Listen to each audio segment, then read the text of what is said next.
it is infidelity, right? Because you kiss somebody.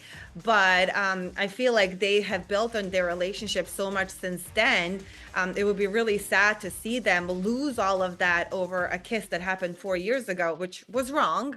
Welcome to Behind the Drama, where we're breaking down everything from last night's episode of 90 Day The Last Resort. Now, we're going to get into everything with Gino and Jasmine. I'm not going to be in an open relationship. That's not the kind of relationship I want. And then what am I supposed to do? I'm not okay with masturbating. It doesn't satisfy well, then my it sounds needs. like we're not going to be able to be together. Josh returning to Natalie. On one side, it means he wants to work on relationship. On another side, like, I'm not happy to see him because I'm still mad for what happened, for him leaving me. And Julia's shocking confession to Brandon. I feel betrayed right now. I feel like divorce has become a stronger possibility. I'm so angry at Julia. Today we're joined by fan favorite Vanja. Vanja, how are you feeling? Hi, I'm feeling wonderful. It's a little cold in Florida, but I guess it is in the whole country right now. It's crazy. Oh my gosh, I know, right? Now, first up, let's talk about Gino and Jasmine. Now, they are still at odds in the beginning of the episode after their argument last episode. We fight every day. I know. Plus, she doesn't listen to me. Those are the two reasons why we are not So going I'm the to. problem. This morning we had a very bad argument just because I was trying to hug and kiss him with no intention whatsoever to have sex. And he told me that I lost him already. No, you were trying to be intimate with me, and I wasn't ready yet. I and I was told you no, trying and just you to got super hug pissed you. off. We have had multiple days without fighting, and nothing No, is we enough. haven't. That's a lie. We have no emotional connection any longer, and I'm not going to. Gino, I know you're upset, but I don't know. Just take it down a notch. What have you been thinking while watching everything unfold with them this season? Man, I feel a little bad for Jasmine. At some point, Gino said there's no emotional connection left. And where do you go from there as a woman? You know, if there is no emotional connection, if there's no physical connection, it really, what kind of relationship is there? So, you know, Jasmine asked for an open marriage. I totally understand where she's coming from, but I think the best option would be to just end things and not prolong the suffering from either of the parties. I feel like we're on the same page here. I feel very empathetic as well towards Jasmine. Yeah. Hard to watch her getting repeatedly rejected, but can you see Gino's side of things, or can you understand where he's coming from at all? I can absolutely understand if you're constantly being nagged and you're constantly arguing. It's hard to be physical and emotional and feel lovey-dovey towards the other person. But, you know, it takes two to tango. So I also didn't really see him put that much effort into any of the things they were doing together, you know, during the therapy and things like that. It was just more of, you know, deal with it kind of situation. So I feel like if he tried a little bit more, maybe she wouldn't be so, you know, trying to stand up for herself. And it does feel like he is, it seems, at least as a viewer, that he's more interested in like building friendships with the other guys than he is with like trying to fix his relationship with Jasmine, which I'm sure is frustrating for her, Yeah. as someone in a relationship. Yeah, it just looks like he's having the bromances and having a good old time with all the guys, but really trying to avoid confronting everything that's going on with Jasmine. Now, pretty much everyone I've talked to so far on Behind the Drama this season doesn't think that the open marriage idea is going to work. What do you think? Never works. No, it never works. You know, it might work for a week and then it's going to turn out to be a disaster that it is. It's just, what's the point? Just cut the relationship and move on and look for happiness elsewhere. And so I feel like I know what your answer is going to be to this, but do you think that they're going to make it past the recommitment ceremony? Do you think there's any hope for them? I would hope so, but based on what I've seen so far, it doesn't look like it, unfortunately. Yeah, it does seem like Gino's more over it this season than I've ever seen him in the past seasons, at least. Absolutely. And it's just as a woman, I know how important for me physical touch is and the man showing that kind of interest in me. And she doesn't seem to be getting any of it from Gino. So I think she should be done with it as well. Jumping to another rocky relationship, we're going to talk about Josh and Natalie. We leaving for group therapy, and all of a sudden, like, we hear like zoom, zoom, zoom, zoom, and somebody says, "Oh, look at that! It's Josh coming back," and I was like, "Here we go." Oh, and I was happy and not him coming back, because on one side it means he wants to work on relationship. On another side, like, I'm not happy to see him because I'm still mad for what happened, for him leaving me alone at retreat. You know, I couldn't help but wonder that Josh is coming in and off of therapy exactly the same, like he comes in and off out of my life. Josh is back after going briefly MIA. What do you think about how he just disappeared for a while? I was like, I thought that was very strange. It was very strange. So devil's advocates. I understand when somebody is in a very confronting situation, sometimes the best thing to do is to just go off, clear your head, just take some time to yourself. But the way that he did it, I don't agree with, because he just disappeared. He should have communicated with Natalie, hey, you know, things have been heating up. I need a little time to myself. I'm gonna go off. I'll be back. So at least she's not worrying. But he just disappeared, didn't answer his cell phone or anything. So that was uncool.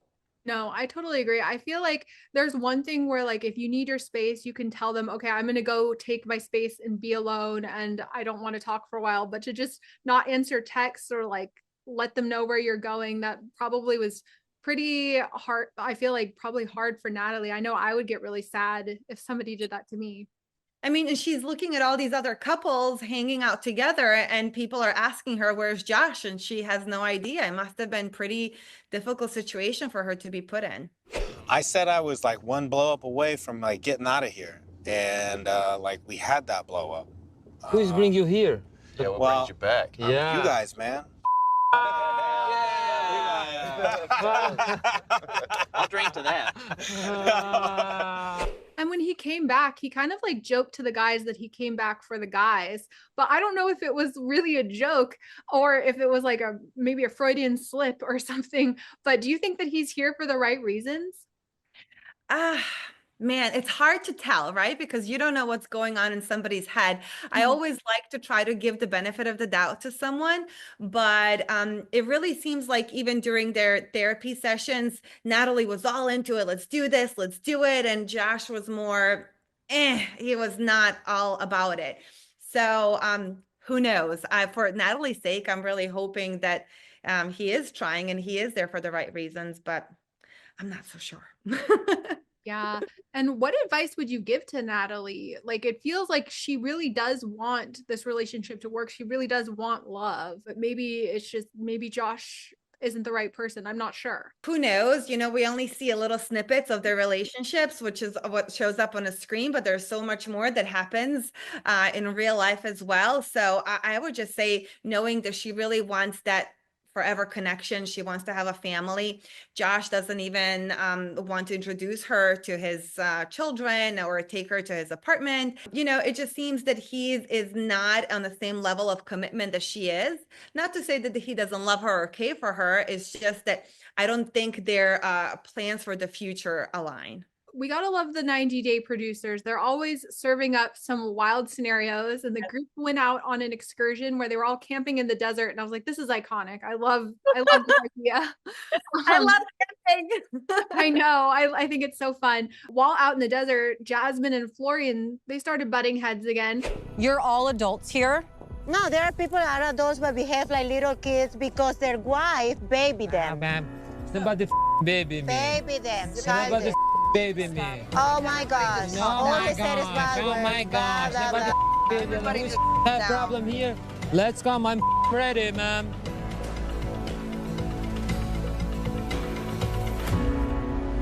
What do you make of their tension? I can kind of understand where Jasmine's coming from. Absolutely. I mean, Florian called her a chihuahua. What is that all about? You know, you can have a disagreement with somebody, but I felt like as a man, he was kind of disrespectful to her, you know, because she voiced her opinion and it just escalated. It shouldn't have escalated.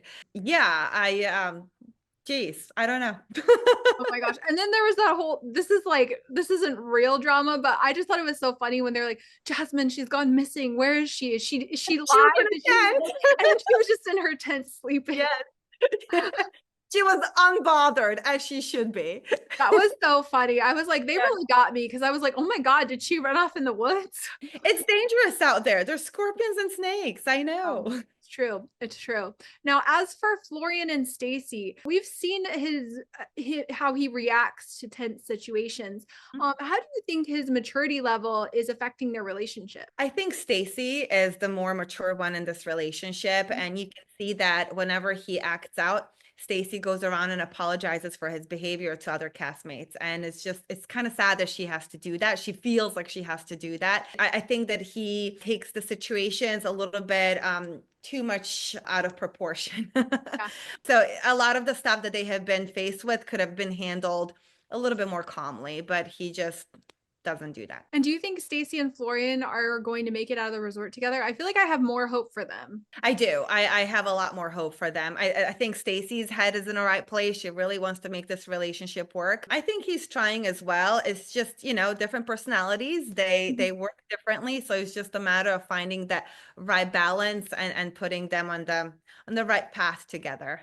Well, also it sounds like we might get a cameo by Darcy. I'm hoping, because I love Darcy and Stacy. Like, what do you think that would be like after finding out what Darcy told him the previous episode, where she said basically, I think that you should dump him, which I was like, oh my gosh, your sister said that. If my sister said that, I would be very upset. So I want to know, what was the reason for that? Is it because she thinks her sister deserves somebody better? Or is it that she thinks that he deserves somebody better? That would totally skew how I feel about the situation. So she might have been looking out for the best for her sister, but I don't know. I don't know what the full situation was when it came to that discussion. Yeah, because it does seem like Darcy and Stacy have a pretty strong relationship, as we've seen in past seasons. So I was very shocked. I was like, Darcy said that? Like, There what? must be something more to that, is what I'm saying. I'm hoping so, because I'm like, your own sister? Like, geez.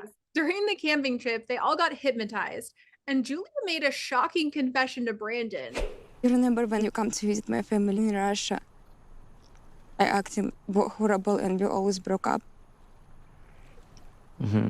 Because I meet my ex and we thinking to go back to each other.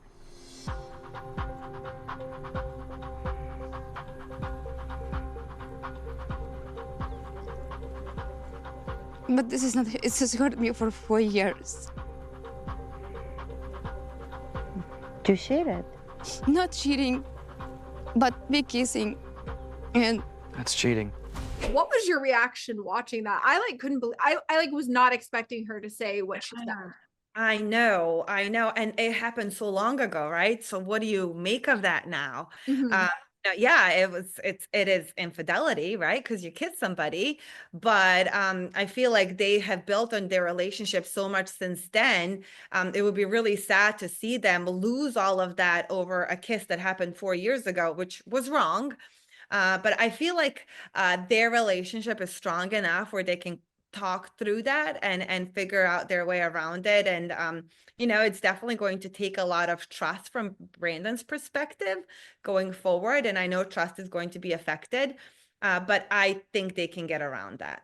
And she's also saying that she didn't think of it as cheating, but Brandon and the other couples did. What did you think? I don't know, because there was also a little bit of it was the beginning of the relationship. Were they really fully commitment? Was there a discussion about, are we exclusive? I don't know any of those details. If they were just first dating, getting to know each other, then it wouldn't really be cheating, because they're just getting to know each other. They haven't had that conversation. Okay, we're exclusive. We're not seeing anybody else. I don't know. Yeah, I guess we need the full context to really know what was going on there, because she seemed pretty adamant that she didn't think of it as cheating. So I was like, maybe there's more that we don't know. Explain. But what do you think it would take for them to work things out? Because I feel like out of all the couples, I've felt the most optimistic for them, because it seems like they really seem like a genuinely in love couple. I mean, I know every relationship has issues, but I feel like I, as a viewer, have faith for them. I agree. And you can actually feel the love through the screen. They really care for each other, and they want what's best for one another. And I don't think they've done anything so drastic to make it where their relationship has no hope. Yeah. So I definitely feel like everything they've kind of hit along the way can be overcome for sure. Yeah. And one couple we didn't actually see that much of this episode, but overall, what do you make of Ari and Benny's relationship? It seems like they're one of the couples that is having a lot of problems. He seems pretty checked out at this point, and she seems like she's really hurt. And like at least it comes across on the show that she wants to like work on their future together. I know. My heart is really hurting for them. Like you said, I think he seems like he's totally checked out, and she's still holding on to hope. And I don't know if he cheated. It seems like he did, and I think what she needs is for him to just acknowledge it, take responsibility, so that she can take that and heal and move on, and then hopefully try to build something. But it seems like he doesn't even want to admit it or talk about it. So it's not really giving her anything that she can grasp on to continue the relationship. But I'll say, when I saw Ari packing her suitcase to go camping, the giant suitcase, I said, that's my girl, because that's what I would have done too. You can never be over prepared. You have to know. You never know what life is going to throw at you, especially on a TV show. I'd be like, I need to be prepared for anything. So yeah, 100%. I was right there with her. I was like, my girl. Now, I also want to ask, so this is such a unique show. Obviously, it's got all the couples, they're in a resort, they're working on all of these different like group experiences, group therapy, solo therapy. But what's your favorite part as a viewer about watching The Last Resort? Personally, my favorite is whenever they go out in a big group together and they maybe go to a club, or like they're all hanging out together, and then you see some of the wild interactions when everyone's together. I feel like that's always fun. I agree. It's interesting to see them work on their relationships individually as couples, but then when they all get together, that's when the wild sides come out. And then that's where you can see who's extroverted, who's introverted, who is not shy to speak out, who, wants to stir some troubles. And all the drama comes out. And definitely it has been my favorite as well, for sure. Yes, I guess we're just going to have to keep tuning in to find out which couples actually do make it together after the recommitment ceremony. Thank you so much for joining me, Vanja, and make sure to tune in every week on Behind the Drama for more with your reality TV faves, and tune in to 90 Day The Last Resort on Monday nights on TLC.